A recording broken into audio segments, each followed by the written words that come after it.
both the Wicked Witch of the East and the West, represents that kind of ego, that monkey mind that wants to control everything, that, wants all the power, right? And we think about our disempowering habits and beliefs. That's what the Wicked Witch represents.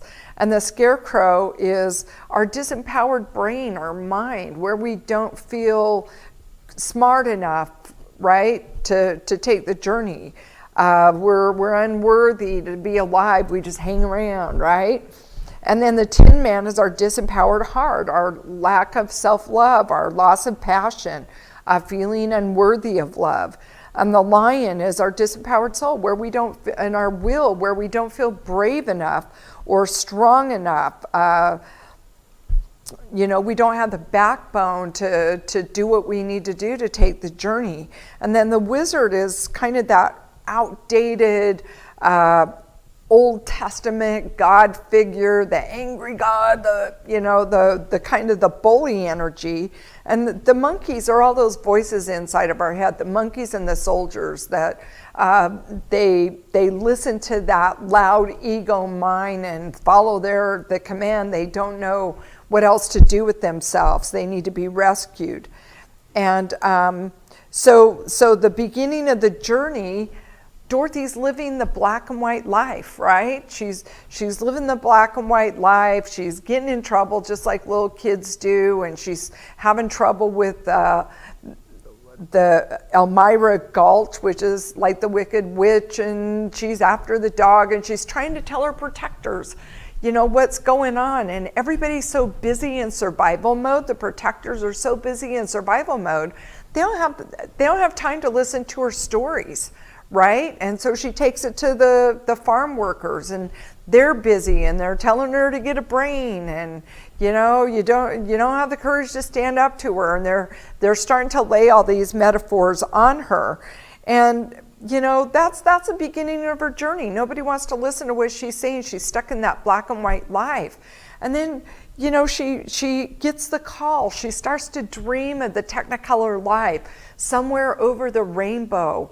And, she starts singing, she starts dreaming. There's got to be something more to life. It's got to be, there's this beautiful life out there somewhere where everything's all lollipops and, good stuff and sugar, and the bluebirds fly and the skies are blue. And so she starts dreaming of this Technicolor life where there's no trouble. Yet Elmira Gulch kind of brings her back down to earth again from that call to go live the Technicolor life, and the ego mind tries to overpower the higher conscious mind, the dog, right?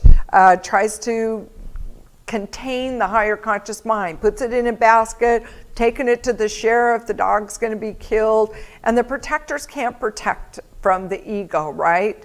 And so the dog goes.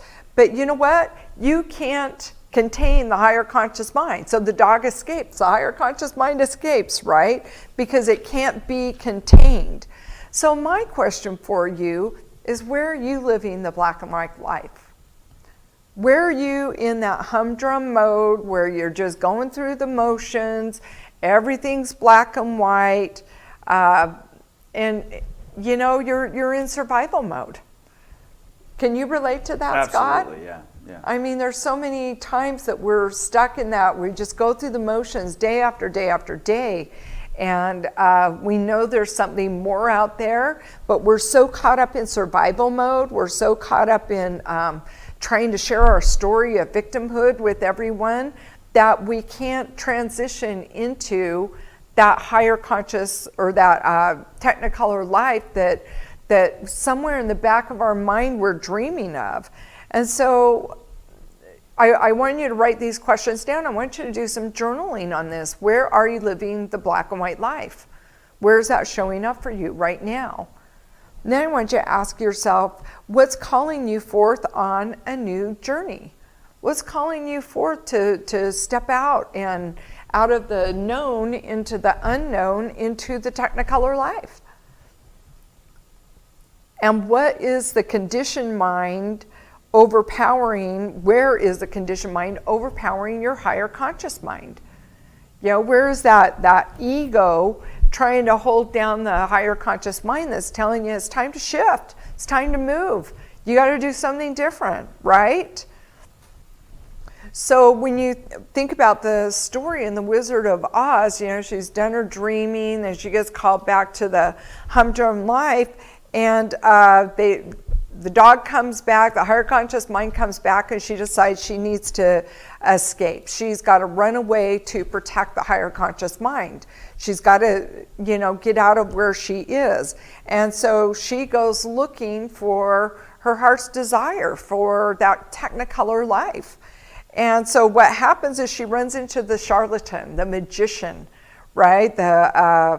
Who really acts as the gatekeeper. So we ask her where she's going. They're still in the black and white life. She's still in the known, but she wants to go with the charlatan. She wants to go with the professor and go see the, you know, what's going on in Europe, the kings of Europe, and you know, she thinks maybe that's where the Technicolor life is. And he knows that she needs to go back home. He's stopping her from going into the Technicolor life. So he concocts the crystal ball and her aunt crying and stuff, and sends her running back to the known life, to what she knew. And so who or what is your gatekeeper?